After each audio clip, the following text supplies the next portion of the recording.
Fala rapaziada, sejam bem-vindos a mais um pré-jogo aqui e barra análise hoje, né? Barra análise tática. Vou falar pra vocês como o Real Valladolid joga com detalhes, bem bacana a análise que vai vir depois de eu dar só algumas informações sobre o jogo. Nós já partimos para análise e já entramos em mais detalhes, ok? O jogo que vai acontecer dia 31/8/2024, sábado, último sábado de agosto. Tá? Vai acontecer meio-dia do horário de Brasília, ok? Então, vai ser no Estádio Olímpico de Montjuic. O Barcelona vai jogar em casa, ok? Contra o Real Valladolid. E a transmissão legal somente pela Disney+, e ESPN, ok? O Real Valladolid que vem com seu técnico Paulo Pessolano. Eu acho que é Paulo. É Paulo Pessolano? Acho que é. Tá? Que já foi técnico do Cruzeiro, levou o Cruzeiro até a Série A, se eu não me engano. E que foi demitido e assumiu o Real Valladolid e tá aí até hoje. Acho que ele levou o Real Valladolid até a Série A de La Liga também, ok? Se eu não me engano, foi isso. E o jogo que eu analisei para fazer toda todos esses detalhes táticos que eu vou passar para vocês foi entre Real Madrid e Real Valladolid, ok? Até porque é um adversário bem parecido, né? Os mais fortes do campeonato que eles vão enfrentar, então eu decidi pegar esse jogo para fazer uma análise bem detalhada para vocês. Então chega de enrolação, vamos para análise, vamos para os detalhes.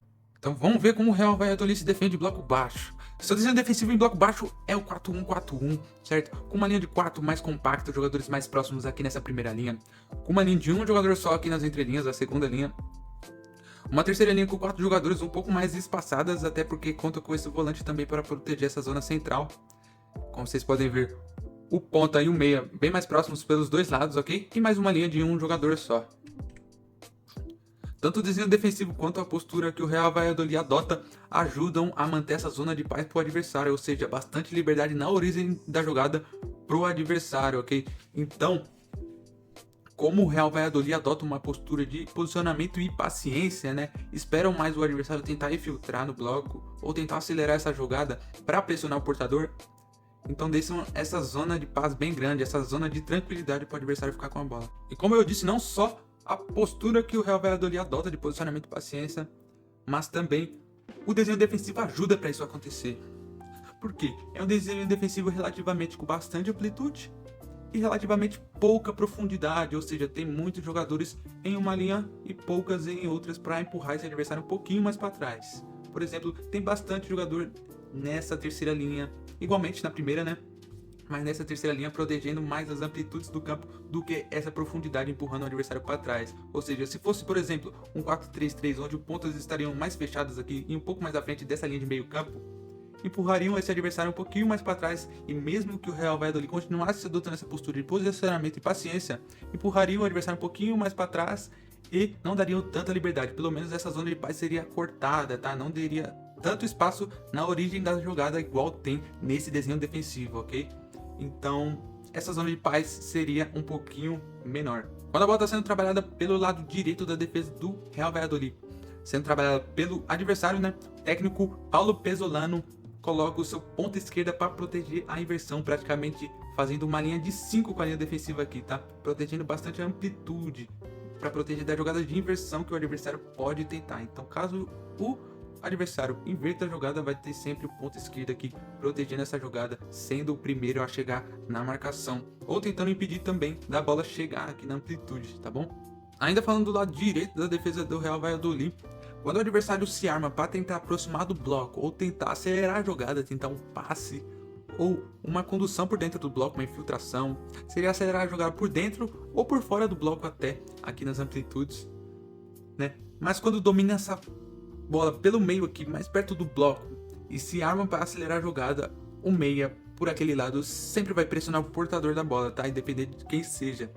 Então, a bola se aproximou, portada pelo adversário aqui do bloco, né? Se armou para acelerar a jogada, o meio-campista daquele lado vai pressionar o portador, tá? Tanto pela direita quanto pela esquerda aqui com o camisa 4 também acontece isso quando a bola está dominada nessa região aqui mais próxima do bloco, ok? E as posturas dos pontas também não são muito diferentes. O ponta direita também muito preocupado com a amplitude, ok? Com a amplitude aqui, bem de olho aqui, ó. Nesse caso aqui no Vini Júnior aqui, que tá dando amplitude aqui, bem de olho aqui o ponta também. Então não é tão diferente as posturas, por mais que quando essa jogada tá sendo trabalhada aqui pela esquerda, o ponta direita não fica aqui marcando amplitude, compõe mais o desenho defensivo aqui no 4-1-4-1, mas aqui quando a bola está sendo trabalhada pela própria direita aqui da defesa do Real Valladolid, ele se preocupa bastante com a amplitude, tá? Então provavelmente ele vai ser o primeiro a chegar para marcar a amplitude aqui, e mesmo que ele faça essa dobra aqui de marcação com o lateral, tá? Fazem essa dobra de marcação, principalmente porque nesse caso desse jogo aí, o Real Madrid atacava bastante pela esquerda, que era por onde caíam seus principais jogadores, tá? E se compactavam bem ofensivamente por aquele lado. Então o Real Valladolid compunhava aquele lado muito bem, né? Principalmente com o ponta e com o lateral fazendo a dobra. Uma postura que o volante adotava era que quanto mais perto da área, quanto mais para trás o bloco do Real Valladolid estava, mais ele adentrava na linha defensiva, praticamente fazendo uma linha de 5, tá? Então quanto mais perto da área, mais o volante adentrava nessa linha de 5 para marcar talvez um cruzamento que poderia sair e entrar nessa linha de 5 para proteger a área também, tá?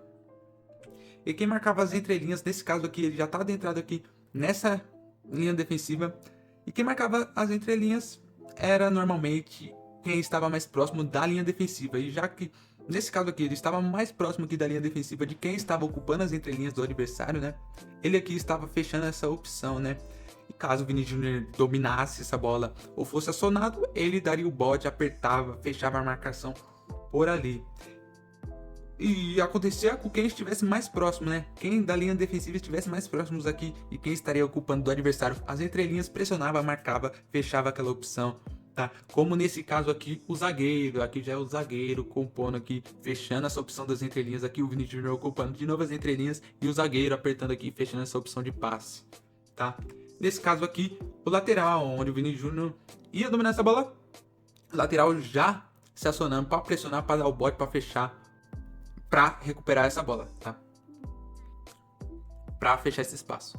E no lado esquerdo também acontecia isso, do mais próximo da linha defensiva, fechar as entrelinhas, mas era um caso um pouquinho diferente, porque o principal responsável na maioria das vezes de fazer esse papel de fechar as entrelinhas era o lateral esquerdo, tá? Não era tanto outros jogadores, apesar de acontecer também do zagueiro fechar, do volante fechar, mas o principal responsável que mais vezes fez esse papel foi o próprio lateral esquerdo, tá? Já que o ponta esquerda protegia a amplitude, ele ficava mais nesse espaço aqui central e subia para caso fosse acionada alguma opção no espaço das entrelinhas, né?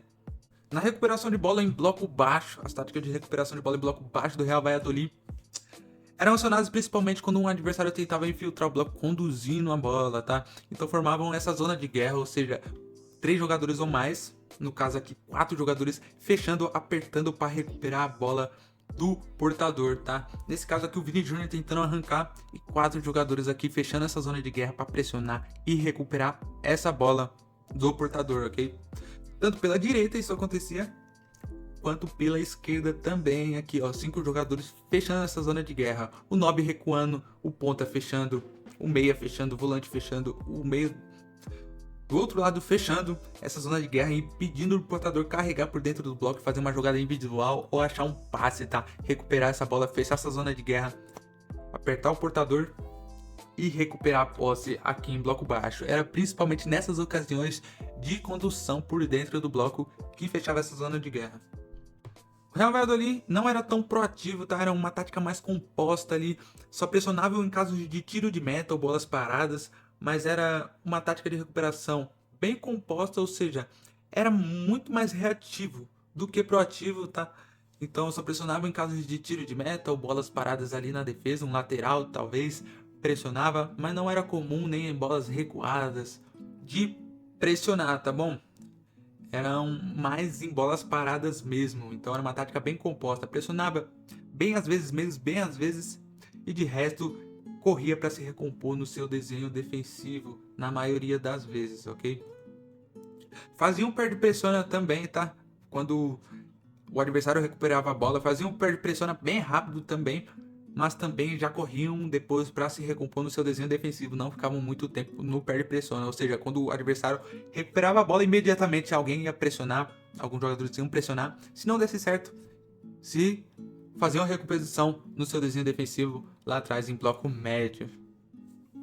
Esse daqui era o posicionamento inicial da marcação-pressão em tiro de meta do Real Valladolid, tá? Que às vezes faziam. Era uma marcação-pressão que priorizava a compactação, ou seja, se compactava do lado da jogada, marcava individual e pressionava a bola, tá?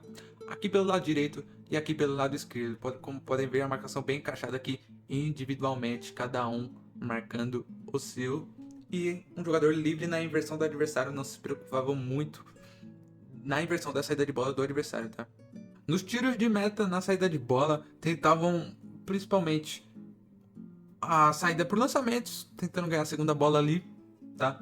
Mas em bolas recuperadas ou em bolas recuadas, tentavam uma saída curta, ok? Se posicionavam dessa forma, com 4 aqui com a sua linha de 4, 3 meio campistas e 3 mais à frente, tá? Tentava a saída de bola curta como? Como tentavam? Eram com passes laterais, aliviando mais a pressão, e quando a bola chegava aqui no lado do campo, tentavam buscar o lançamento, ou aqui na frente da linha defensiva, ou para o centroavante, ou para os pontas aqui. Tentavam até às vezes um lançamento de inversão, para tentar a jogada rápida, que é a construção rápida a partir da saída de bola, para tentar atacar o adversário, mas não eram muito sucedidos na saída de bolas. A maioria das saídas de bolas foram perdidas, não conseguiram nem avançar, na verdade. Então é uma das brechas que esse time apresenta.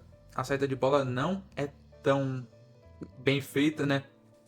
A saída de bola não tem muito sucesso, nem para construções rápidas, nem para avançar em campo. A maioria das saídas de bolas curtas e também dos tiros de meta, né, foram perdidas, seja no campo de ataque ou seja no campo de defesa.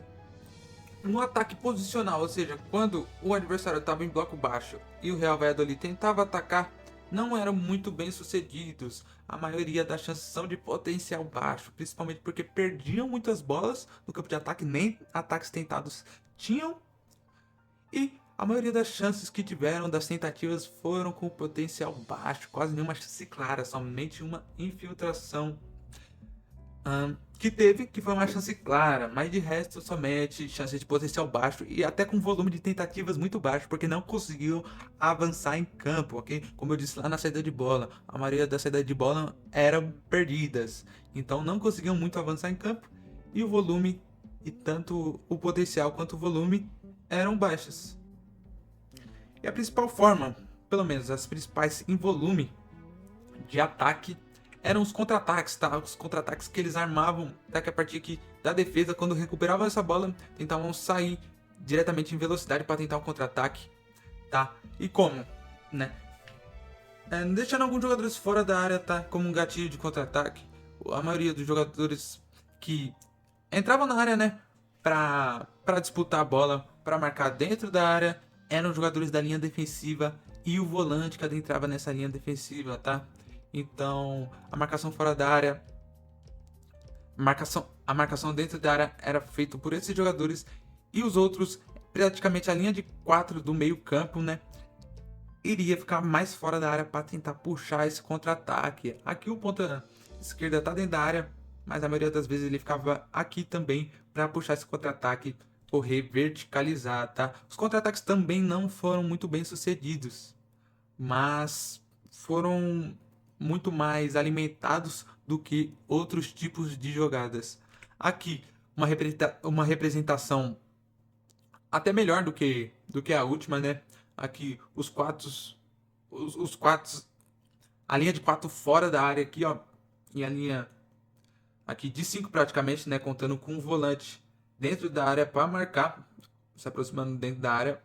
E também tem um centroavante aqui, que está fora da área, então era praticamente 5 marcando dentro da área e 5 fora para puxar esse contra-ataque, tá? Foi um tipo de ataque bastante alimentado, mas foi com potencial bem baixo também.